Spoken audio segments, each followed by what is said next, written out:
Good morning student.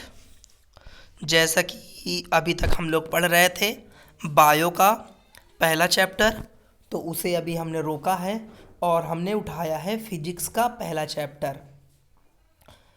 अब आपको ध्यान देना है कि आपकी साइंस 3 पार्ट में बटी हुई है। ये सब चीज़ें आपको बता दी गई है कि आपकी साइंस में 3 पार्ट हैं, फिजिक्स, केमिस्ट्री और बायो।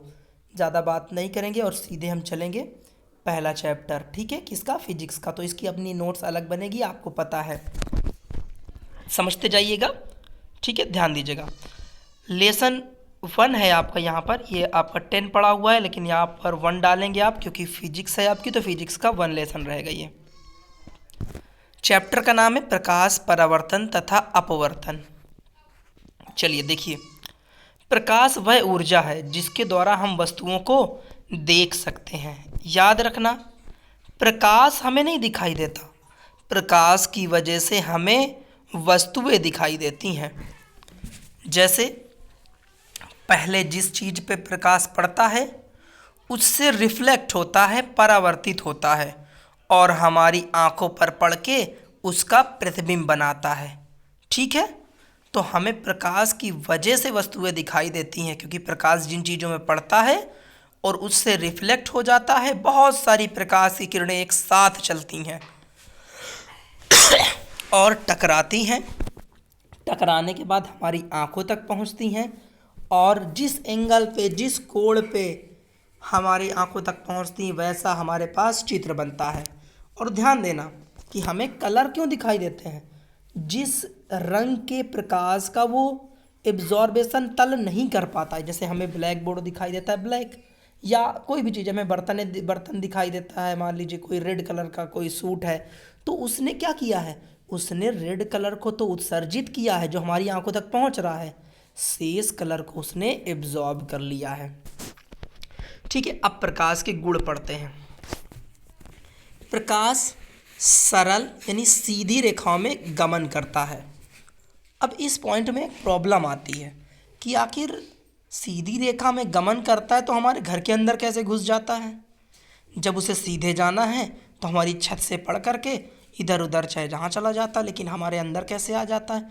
तो ध्यान देना, इससे पहले हमने बताया है कि प्रकाश क्या होता है, परावर्तित होता है। तो जैसे जहाँ पर, जैसे इसलिए आपके यहाँ पर बनाए जाते हैं खिड़कियाँ जो बनाई जाती हैं, ताकि वहाँ पर से प्रकाश टकरा कर, रिफ्लेक्ट होकर या अपवर्तित होकर या परावर्तित होकर आपके घर के अंदर प्रवेश कर सके, ताकि रोशनी बनी रहे। ठीक है, इसलिए आपके घरों पे खिड़कियाँ भी लगाई जाती हैं। लेकिन प्रकाश चलेगा एकदम सीधी रेखा में। ऐसा तो नहीं है ना कि आप घर के अंदर बिल्कुल बैठे हुए हैं, सब कुछ बंद करके, और वो ढूंढ के घूम घाम के पहुंच जाए, ऐसा नहीं हो सकता। तो ठीक है, प्रकाश सरल रेखा में चलता है। फिर प्रकाश विद्युत चुंबकीय तरंग है, इसलिए इससे संचरण के लिए माध्यम की आवश्यकता नहीं पड़ती है। बहुत अच्छी तरीके से समझिएगा ताकि इससे बहुत कुछ समझ में आएगा। विद्युत चुंबकीय तरंग, चलिए ध्यान समझिएगा। जैसे मान लीजिए बहुत हाई टेंशन की लाइन जा रही है, बत्ती जा रही है, और आप उसके पास जाते हो, तो क्या करता है, वो खींच लेता है आपको। बीच में तो उसके कुछ भी जगह नहीं थी, लेकिन उसने आपको खींच लिया। तो एक तो उसमें चुंबक का गुण पाया गया, तभी तो उसने आपको खींचा, और दूसरा है विद्युत, यानी उस विद्युत के कारण चुंबक बन गया। तो इसे ही कहते हैं, प्रकाश भी वैसा ही होता है जैसे हमारी विद्युत के कारण जो चुंबक बनता है, और इसलिए इसको किसी भी माध्यम को की जरूरत नहीं होती चलने के लिए। इसीलिए वो क्या करता है, सूरज से लेकर के हम तक पहुंच जाता है। जबकि हमारी पृथ्वी के बाहर तो निर्वात है, वहां पर तो कोई माध्यम नहीं है, लेकिन पहुंच जाता है क्योंकि इसे कोई माध्यम की आवश्यकता नहीं होती है। ठीक है, प्रकाश अपारदर्शी वस्तुओं की तीक्ष्ण छाया बनाता है।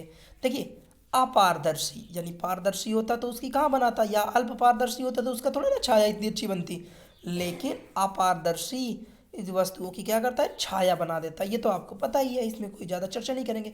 प्रकाश की चाल निर्वात में सबसे अधिक होती है। इसको ध्यान देना है कि प्रकाश की जो चाल होती है निर्वात में, जहाँ पर कोई माध्यम नहीं होता, वहाँ सबसे ज़्यादा होती है। और कितनी होती है, 3 × 10⁸ मीटर प्रति सेकेंड, यानी 3 के ऊपर 8 बार जीरो लगा दिया जाए तो उतने मीटर चल देता है 1 सेकेंड में।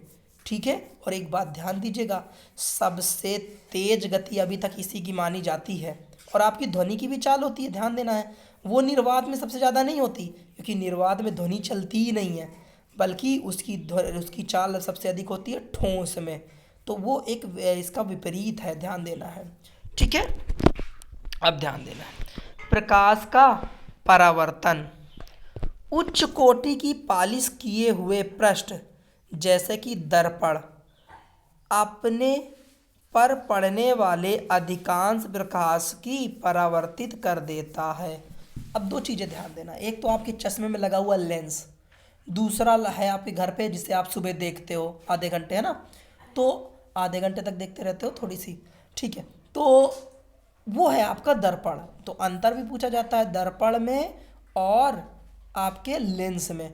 तो लेंस दोनों तरफ से क्या होता है, किसी भी तरफ से पालिश नहीं होता है, जबकि दर्पण एक तरफ से पालिश होता है, जिस कारण क्या होता है, पालिश के कारण ही रिफ्लेक्शन हो पाता है, रिफ्लेक्ट कर पाता है प्रकाश को, और बहुत अच्छी तरीके से रिफ्लेक्शन होता है। लेंस पे तो नहीं होता ना भाई। आप लोग क्या करते हो कि जैसे कोई शीशा लिया तो उससे तो आप लोग इधर उधर लाइट मार देते हो, एक तरफ से प्रकाश आ रहा होता है, दूसरी तरफ किसी की आंख में चमका देते हो, लेकिन कभी आप लेंस से नहीं कर पाते, क्योंकि लेंस में प्रकाश पार कर जाता है, तो रिफ्लेक्ट नहीं होता। अब प्रकाश के परावर्तन के नियम, यानी कि कैसे पता चलेगा कितना परावर्तन होगा, किस एंगल पे मुड़ेगा, इतना मोड़ना है तो क्या करें हम, इनके सब के लिए नियम बनाया गया। तो अब एक बात ध्यान देने की, आप तो सोचेंगे सर हम तो इतना झुका लेते थे शीशे को तो इधर पहुंच जाता है, तो देखा होगा कि शीशे को ज़्यादा झुकाएंगे तो ज़्यादा रिफ्लेक्ट होगा, कम झुकाएंगे तो कम रिफ्लेक्शन होगा। तो उसके लिए नियम बनाए गए कि कैसे ये एक तरफ से रिफ्लेक्ट होकर के दूसरी तरफ जाता है। सॉरी बच्चों, थोड़ा खांसी आ रही है ना। प्रकाश के परावर्तन के नियम, तो बस आपको दो नियम याद रखना है। याद रखना, परावर्तन के नियम है, अपवर्तन के दूसरे नियम है। तो ये परावर्तन के नियम है। अब देखिएगा, ये फिगर भी बनेगा आपका। आपतन कोण, जो आपको आपतन कोण दिखाई दे रहा होगा, ये जो एंगल है आपतन कोण आई, ठीक है, और परावर्तन कोण आर। तो ध्यान दीजिएगा, आपतन कोण परावर्तन कोण के बराबर होता है, यानी जो अभिलंब बीच से पड़ा हुआ है ना लाइन को, हमेशा ये कोण कभी भी नहीं बदलेंगे। अगर इसको आप नीचे की तरफ झुकाएंगे, एक तरफ ज़्यादा झुकाएंगे, तो ये भी दूसरी तरफ भी क्या होता चला जाएगा, झुकता चला जाएगा। यानी आप क्या करेंगे, अच्छा थोड़ा सोचिए, अगर हम सीधे कांच पे लाइट मार रहे हैं, कहाँ से, सामने से, तो सीधे चला जाएगा, लेकिन जैसे जैसे थोड़ा इधर की तरफ लाइट मारते जाएंगे, वैसे वैसे परावर्तन की तरफ भी लाइट बढ़ती चली जाएगी। तो इसीलिए तो कहते हैं हम कि आपतन कोण परावर्तन कोण क्या रहता है, बराबर रहता है। चलिए अगला देखिए, आपतित किरण। ध्यान दीजिएगा, इसमें आने वाली किरण जो होती है उसको आपतित किरण बोलते हैं। दर्पण के आपतन बिंदु पर, ये जो पॉइंट है, ये पॉइंट आपका होगा आपतन बिंदु।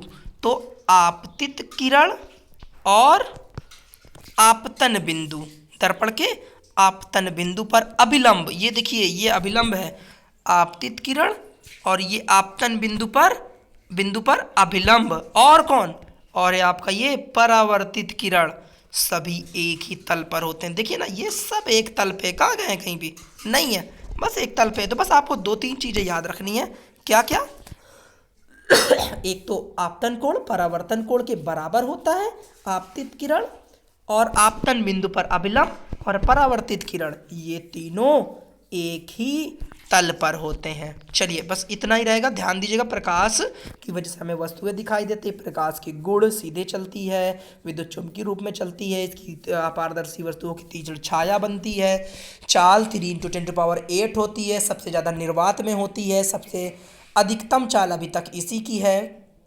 अभी तक हमारा कोई भी यंत्र प्रकाश की चाल से नहीं चल पाता है, ठीक है। अब इसके बाद प्रकाश के परावर्तन के नियम आपने पढ़ा कि आपतन कोण परावर्तन कोण के बराबर होता है, आपतित किरण परावर्तित किरण और आपतन बिंदु पर अभिलंब तीनों एक ही तल पर होते हैं। इतना आपको नोट करना है, ये फिगर बनाना है, ठीक है। और इसकी अलग कॉपी बनेगी। अगर आपके पास अभी कॉपी नहीं है तो अपना रफ में करते जाइए, इसको अच्छे से समझते जाइए, थोड़ा थोड़ा करते जाएंगे तो आपको अच्छे से तैयार होता चला जाएगा। Thank you.